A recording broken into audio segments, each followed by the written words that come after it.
kalau diperintahkan ibadah, cara merasakannya jangan menjadi beban kewajiban. Cara bacanya itu baca sebagai kasih Allah kepada kita. Kalau menjadi beban, nanti berat menerimanya, malas menunaikannya. Contoh kalau kita sedikit ingin detilkan misalnya, ya, wa'budu rabbakum, ibadah kepada Rabbmu. Kita bertanya, ya Allah bagaimana caranya? Lalu dirinci dalam Al-Quran, ya, tentang kualifikasi orang takwa. Ibadah pertamanya dalam bentuk sholat. Alladzina yu'minuna bil ghaibi wa yuqimunas sholat. Sholat kan contohnya satu, kita turunkan sholat misalnya.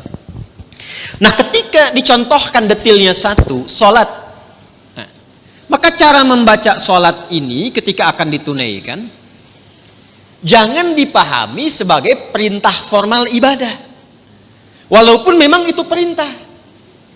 Ya, sholat hukumnya apa? Wajib sifatnya apa? Kewajiban kan, yang harus kita tunaikan. Bentuknya perintah kan, wa aqimus shalah, tunaikan oleh kalian sholat. Perintah mengandung unsur wajib berarti harus dikerjakan kan. Nah perintah itu turun dasarnya sebagai kasih Allah. Jadi kalau perintah itu cuma bentuknya saja, formalnya untuk diberikan kepada kita. Tapi di balik perintah itu yang harus kita rasakan dan tanamkan ke jiwa kita. Jadi ketika diperintahkan sholat, jangan lihat kewajibannya. Karena nggak dilihat pun tetap wajib. Paham? Yang dirasakan itu maknanya. Apa hikmahnya di balik ini? Karena itu ketika Nabi diutus pun bukan hanya menerangkan, ini kerjakan, ini tinggalkan. Tapi hikmahnya apa? Karena itu Nabi mengajarkan tentang hikmah karena diperintahkan Quran. Ya. Quran surah kedua Al-Baqarah ayat 151. Gak apa-apa lompat sedikit, kita masih di ayat 21 ya. Kama arsalna fikum rasulan minkum yatlu alaikum ayatina wa yuzakkikum wa yuallimukumul kitaba wal hikmah wa yuallimukum ma lam takunu ta'lamun. Jadi ketika diterangkan kepada kita ibadah, kata Al-Quran ada perintahnya dulu. Makanya ibadah yang ditanya perintahnya. Sebaliknya kalau urusan dunia, ya kan teman-teman sekalian, terkait dengan urusan dunia itu larangan yang dicarinya. Jadi kalau urusan ibadah jangan ditanya larangannya, karena sifatnya perintah. Ditanya dalil perintahnya apa. Saking sayangnya Allah, gak usah banyak-banyak, ini aja yang diperintahkan kerjakan. Jadi jangan tanya larangan. Kalau ditanya larangan gak akan ketemu dalilnya. Sholat subuh berapa rakaat? 2. Boleh gak 3? Kan gak ada larangannya. Ada gak larangan ditemukan sholat subuh 3 rakaat? Sampai kiamat kurang 2 hari gak akan ditemukan. Karena memang salah pendalaman. Kalau ibadah itu yang dicari perintahnya. Kalau ada perintah kerjakan, maka turun ayat sebagai dalil. Ya, konsepnya begitu. Kama arsalna fikum rasulan minkum yatlu alaikum ayatina. Turun ayat dari kami. Apa ayatnya? Dalilnya apa? Wa aqimus shalah. Baru kita sholat. Lihat prakteknya dari Nabi. Contohnya bagaimana? Dibatasi saking sayangnya Allah, gak usah banyak-banyak. Tapi kalau kita ikuti dapat hasilnya. Nah sekarang bagaimana menjalaninya? Setelah turun ayatnya, belajar cara melakukannya, bahas juga hikmahnya supaya nikmat menjalani ibadahnya. Karena ketika ayat diturunkan, hikmah menyertainya. Itu permintaan turunnya hikmah itu sampai dimohonkan 2 orang Nabi dan Rasul, ayah dan anak. Nabi Ibrahim dan Nabi Ismail setelah tuntas alaihi wassalam meninggikan bangunan Ka'bah yang runtuh bagian atasnya di masa Nabi Nuh karena terkena banjir itu, tersisa pondasi. Masih ingat 2 tahun lalu saya terangkan? Ya kan? Pondasi bahasa Arabnya kalau satu kaidah. Kalau banyak jamak qawaid. Meninggikan bahasa Arabnya rafa'a yarfa'u. Ya. Yarfa'u. Ka'bah itu pertama kali ditetapkan oleh Allah sebagai kiblat manusia disebut bait. Inna awwala baiti wudi'a lin-nas, bait. Di Ali Imran ayat 96 itu. Di era Nabi Nuh alaihissalam terkena bagian banjir atasnya, tersisa pondasinya. Ka'bah ada berapa titiknya? 4 ya, kurang lebih gitu kan. Berarti setidaknya pondasinya ada berapa sudut? 4 bagian. Kalau 4 jama' atau tunggal?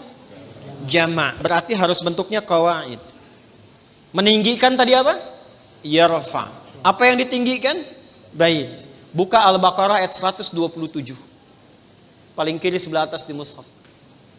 Wa idh yarfa'u Ibrahimul qawa'ida minal baiti wa Ismailu.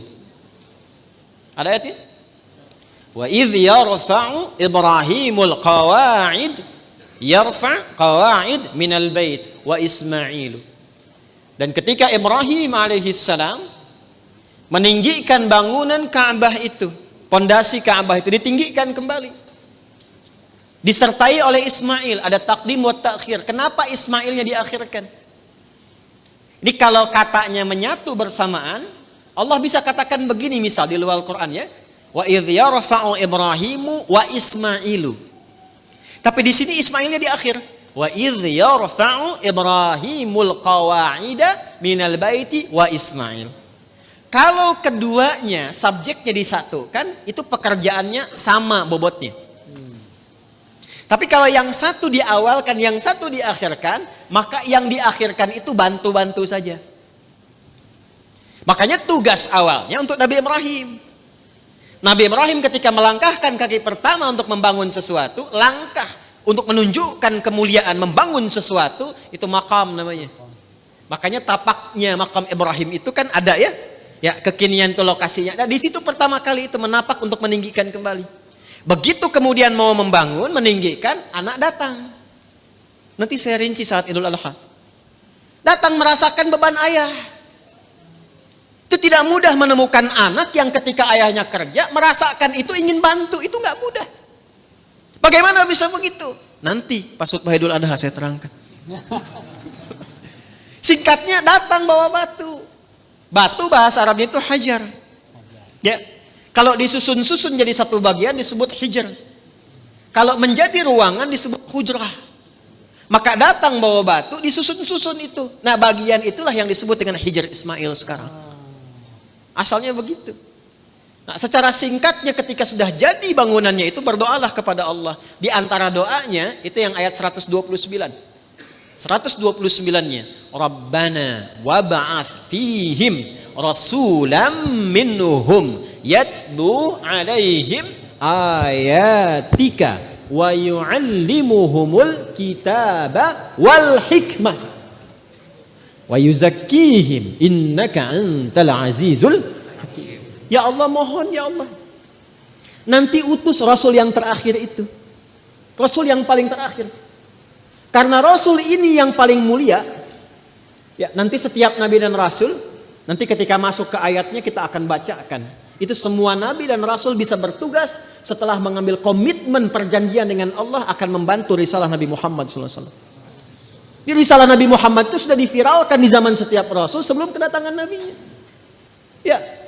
Wa idh akhadallahu mitsaqan nabiyyina lama ataitukum min kitabi wa hikmati thumma ja'akum rasulun musaddiqun lima ma'akum la tu'minunna bihi wa la tansurunna qala aqrartum wa akhadhtum ala dhalikum isri qalu aqrarna qala fashhadu wa ana ma'akum asyahidin wa ana ma'akum minasyahidin. Jadi enggak mungkin ada rasul bertugas kecuali dalam tugas itu ada komitmen untuk membantu, menerangkan dan menguatkan risalah Nabi Muhammad SAW yang akan bertugas kemudian. Nabi Ibrahim, Nabi Ismail, itu keduanya bermohon, ya Allah, karena ini Rasul yang paling mulia, maka mohon ya Allah lahirnya dekat tempat yang paling mulia. Mana tempat yang paling mulia di bumi? Ka'bah. Di Makkah Al-Mukarramah. Karena itu satu-satunya Nabi yang lahir dekat Ka'bah itu cuma Nabi Muhammad SAW. Nabi Ismail dimakamkannya dekat situ, yang dekat sumur Zam-Zam itu. Ya. Tapi yang lahir di situ hanya Nabi Muhammad SAW. Yang sekarang jadi tempat maktabah qadimah itu. Ya, perpustakaan itu, ya. Cuma sengaja disamarkan supaya menunjukkan kepada masyarakat itu, ya, tentang situs-situs yang benar tapi tidak digunakan sebagai bagian dari penyembahan. Kadang nyampe sana ada yang salah kiblat. Gitu. Salatnya ngadep ke situ, makanya dituliskan di situ pakai gambar-gambar dicoret begini. Nanti yang umrah saya terangkan beberapa bagiannya di mana lokasinya. Ya, nanti ada di situ dekat rumah Abu Jahal, ada di situ. Ya. Rumah Sayyidah Khadijah. Nah, di tempat Nabi lahir itu ada keterangan di tembok sama gambar. Yang sujud dicoret, kan? Yang bawa macam-macam dicoret. Itu dituliskan pakai bahasa Arab, bahasa Inggris, bahasa Urdu, dan bahasa Indonesia. Artinya ada orang Indonesia yang ke situ juga salat kiblat. Dan jarak Nabi Muhammad SAW ke Nabi Ismail, Nabi Ibrahim itu bisa 29 sampai 30 generasi. Setiap generasinya bisa bertahun-tahun. Muhammad SAW bin Abdullah, bin Abdul Muttalib, bin Hashim, bin Abdul Manaf, bin Qusay, bin Murrah, bin Kilab, bin Ka'ab, bin Ghalib, bin Fihir, bin Malik, bin Nadar, bin Kinana, bin Khuzaimah, bin Mudrikah, bin Ilyas, bin Nizar, bin Mudar, bin Ma'ad, bin Adnan, bin Addi, bin Adri, bin Muqawwam, bin Nahur, bin Tarikh, bin Ya'rub, bin Yasjub, bin Nabit, bin Ismail alaihissalam, bin Ibrahim alaihissalam. 29 sampai 30 generasi. Coba ulangi. Itu sudah minta. Ya Allah, konstruksi risalah yang dibawa Nabi Muhammad itu kuatkan dengan ayat. Supaya jelas. Kita tidak bingung kalau mau ibadah. Makanya orang Islam itu ibadahnya jelas. Ini kalau ditanya sholatnya bagaimana? Ini perintah Allahnya. Ini contoh Nabi hadisnya. Terus itu bisa ditelusuri. Kebenarannya di Quran ada, di hadis tertuang. Bisa dilacak lagi kebenarannya. Setelah itu bukan hanya cara dan ayatnya, hikmahnya pun ada. Karena itu yang pertama, membaca perintah pun pakai hikmah. Jadi ketika ada kalimat misalnya, maaf, wa aqimus shalah, tunaikan salat, lalu datang perintah itu diisyaratkan lewat suara azan. Allahu akbar, Allahu akbar. Begitu tiba suara azan itu biasanya kalau iman sudah dikonfirmasi di hati, getaran muncul di jiwa. Iman itu kalau dari lisan turun ke hati, nanti kalimat azan itu dikonfirmasi oleh jiwa dengan getaran. Maka kalau Anda dengar azan, tiba-tiba ada getaran di jiwa untuk merespon itu tandanya keimanannya bagus. Itu ada di Quran surah ke-8 Al-Anfal ayat kedua. Kita masih di Al-Baqarah ayat 21. Innamal mu'minuna alladzina idza dzukirallahu wajilat. Jadi insan beriman yang sejati itu kalau imannya masuk ke dalam jiwanya, nanti ketika disebutkan nama Allah ada getaran dalam jiwanya. Merespon panggilan iman itu. Allahu akbar, Allahu akbar. Sudah azan. Diminta siap-siap. Diminta siap-siap. Lalu apa yang terjadi? Kalaupun dia bertanya, pikirannya bertanya, ya Allah kenapa ya saya mesti sholat? Itu langsung dijawab. Hayya 'alas shalah. Kenapa ya Allah? Hayya 'alal falah. Supaya kamu dapat falah. Apa itu falah? Bahagia dan sukses. Tadi yang saya perangkan di awal. Jadi kalau kita membaca setiap ibadah itu sebagai bagian jalan kebahagiaan dan kesuksesan, semangat kita sholat. Semangat. Apalagi paham fikihnya. Apalagi mengerti hikmahnya. Apalagi kita ngerti Qur'annya. Ya Allah, nangis tuh kalau sholat itu. Allahu Akbar. Nangis. Ya ayyuhalladzina amanu ista'inu bisabri wassalah. Hei orang-orang beriman, kalau sedang ada kesalahan, sedang punya masalah, sabar, terima dulu. Jangan dikeluhkan. Karena masalah itu dihadirkan bukan untuk menjadikan dirimu bermasalah. Supaya engkau meningkat kualitas. Supaya kehidupanmu lebih baik lagi.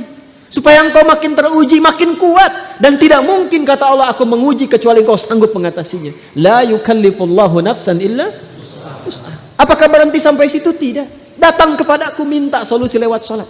Ya ayyuhalladzina amanu ista'inu bisabri wassalah. Kamu sabar, terima dulu. Saat sholat datang padaku minta solusi. Jadi begitu dipanggil lewat sholat itu, ditunggu kita mau minta apa. Baru kita berdiri baca Al-Fatihah. Baca iyyaka na'budu wa iyyaka nasta'in. Hadis kuncinya mengatakan hadza baini wa baina 'abdi wa li 'abdi ma sa'al. Ini perjanjian antara aku dengan hambaku. Kalau hambaku benar cara ibadahnya, apapun yang ia minta sekarang aku berikan sepanjang maslahat untuknya. Itu hadis qudsi.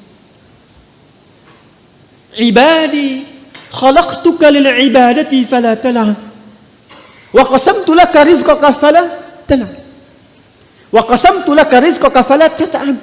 Hambaku, aku ciptakan kau itu untuk ibadah. Wa ma khalaqtul jinna wal insa illa, aku ciptakan kau untuk ibadah. Artinya kita dicipta ini memang supaya bahagia. Karena ibadah itu pengantar kebahagiaan. Kita itu tercipta untuk senang, saking sayangnya Allah kepada kita. Kehidupan rumah tangga itu menyenangkan. Kerja itu membahagiakan. Jadi kalau kita larut dalam kesedihan, berarti ada sesuatu yang tidak berjalan dalam kehidupan kita itu. Wa qasamtu laka rizqaka fala tat'am. Kamu aku ciptakan untuk ibadah, jangan banyak mainnya, kata Allah. Kalau kamu benar ibadahnya, jangan khawatir tentang rizki. Aku bagi dan aku percepat. Engkau gak usah lelah mendapatinya. Itulah ibadah. Kurang apa Allah di situ? Dan itu dibuka untuk semua hambanya gitu. Itu yang luar biasa. Dan itu berjalan di setiap kesempatan generasi. Dari generasi awal loh. Sampai ke kita, sampai kehidupan berakhir. Kurang sayang apa Allah kepada kita?